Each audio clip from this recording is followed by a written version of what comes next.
Hello, today we're going to do a problem that is going to help you with your homework. This is for the first problem on your homework.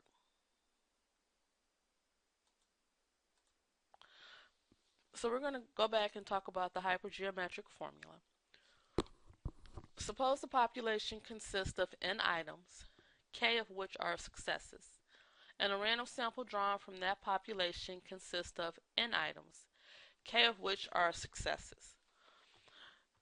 The hypergeometric probability is, and I've given this before, it's a very long, hideous formula, but I'll rewrite it and get my pen out. It is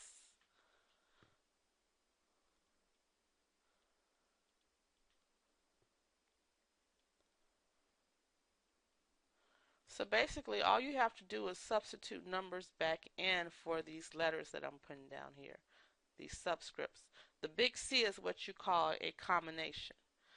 And combinations are really tedious to do by hand. That's why you should basically do them in Excel. So this is the hypergeometric probability distribution. Okay? So I'm going to do a problem that resembles the one that's on your homework. It says a small electronics firm has 50 employees. 15 of the employees are older than 55. An attorney is investigating the client's claim regarding age discrimination. The attorney randomly selects 20 employees without replacement and records the number of employees over age 55. So what I did basically was I changed some of the numbers in here. If you look at your problem on your homework, my problem, I just changed the numbers. So the first question asks, what is the probability distribution of X?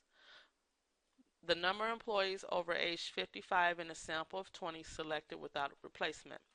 Well, this is without replacement problem. So right away, we should know that this is a hypergeometric distribution.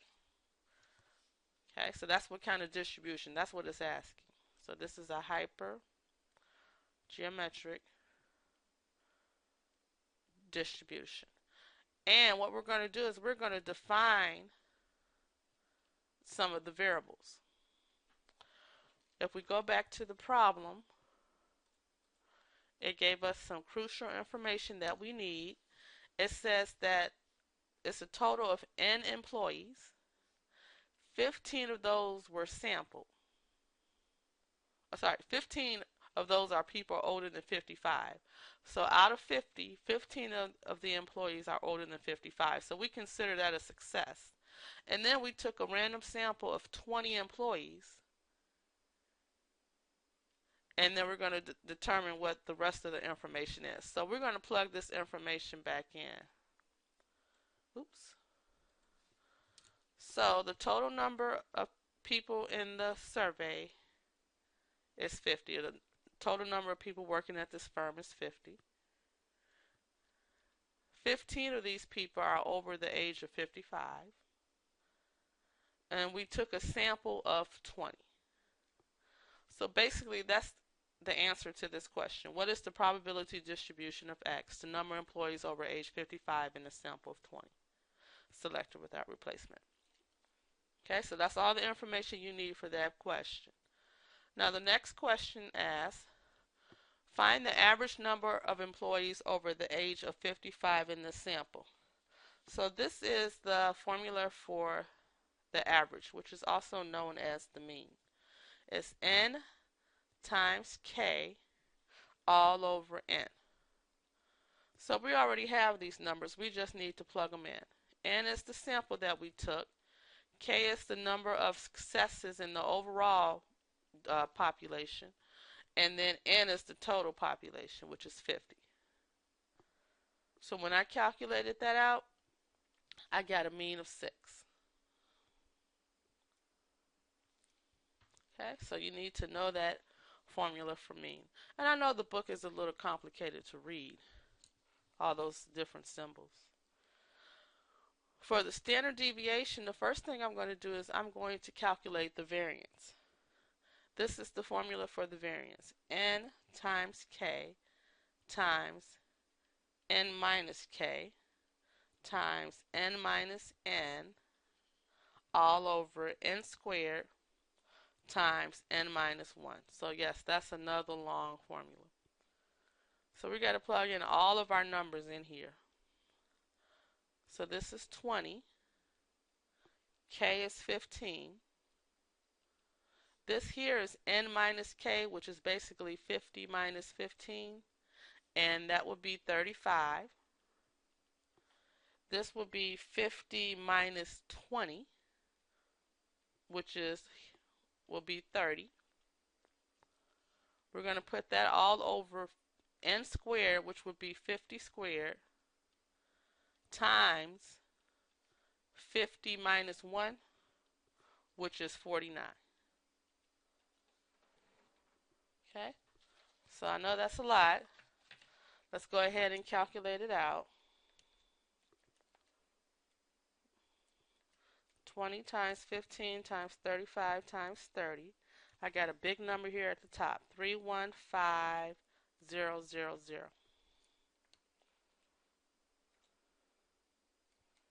And at the bottom I got 122,500. So when I divide it out,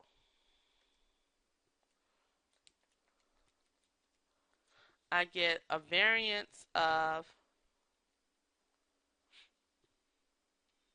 2.57. So to figure out the standard deviation, what I'm going to do is I'm going to take the square root of 2.57.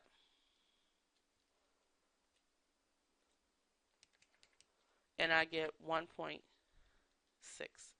Oops, 1.603. All right, so this is your standard deviation. Long, hideous formula. Okay. Now the next part says find the probability that at least 2 of the employees selected will be over the age of 55, and find the probability that less than 2 of the employees selected will be over the age of 55. So basically this is what we're trying to figure out. We want the probability that x is at least 2. So that would be greater than or equal to 2. For this part, find the probability that less than 2 of the employees, this would be x less than 2. Now, the reason why I wrote these together is because the probability that x is greater than or equal to 2 is the same as saying 1 minus the probability that x is less than 2. So I can figure this out first and then plug that number back into here. Now, like I said, to do all this by hand will be a lot of work. So we're going to use some Excel functions. And we are going to concentrate on this first one for now. And basically all you have to do is plug in your values for x, n, k, and n. So for the probability that x is less than 2, basically you got to figure out the probability that x is 1 plus the probability that x is 0. Those are all the values less than 2. So we know n, we know k, we know the big N. So now we have to put 1 in for x the first time when we do it in Excel, and then we're going to do it again, and then we're going to find it for 0 for x. Once we get those two numbers, you'll have your answer. Okay? So when I did it in Excel, I'm going to rewrite it in how you would do it in Excel because I don't want to switch over to Excel. So you just got to put equal, hyper, blah, blah, blah. Oops, this is what I want to write. So in this parentheses part, you're going to put 1. For n, you're going to put 20. And then for k, you're going to put 15. And then for big N, you're going to put 50. Okay? So when I did it, you got to put this stuff in front of it. When I did it, I got this number here.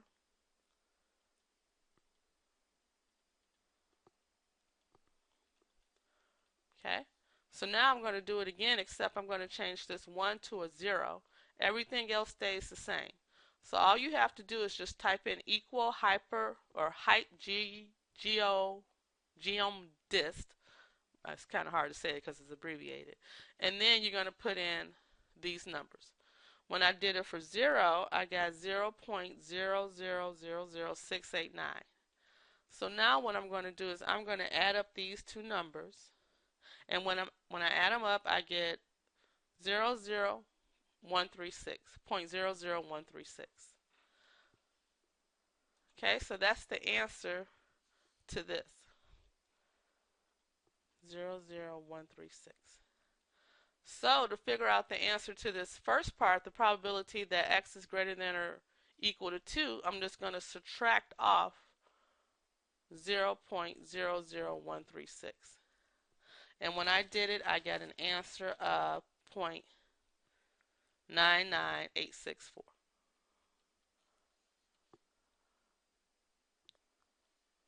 Okay? So that will help you with those two problems.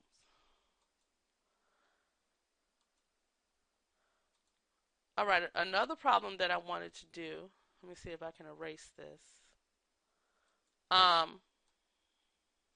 Let's say we wanted to figure out the probability that we get at least 4 successes. The probability, no, I think it's at most. So at most 4. At most 4 will be calculated as x less than or equal to 4. For that, we can use this function here. As you can see, we have a period here. So you're going to type in all this stuff here, and for the parentheses part, you're going to put 4. You're going to put 20. That's our sample. Our k is 15, and our n is 50. For cumulative, you're going to put true. Cumulative means, do you want everything below that point? So less than or equal to means everything below and including 4. So we have to put true. If we put false, it's just going to calculate for exactly 4. But we want everything less than or equal to 4. So once you do all that, you're going to type all this here in, along with the equal sign. Don't forget that. And when I calculated it, when I put it in Excel, I got 0.172. So the probability that we get at least 4 would be 0.172, and for that one I use this command. You cannot use it for the less than 2 because it doesn't have a less than or equal sign. You can only use this function if you have less than or equal to. Alright, so I hope that helps you with the first one.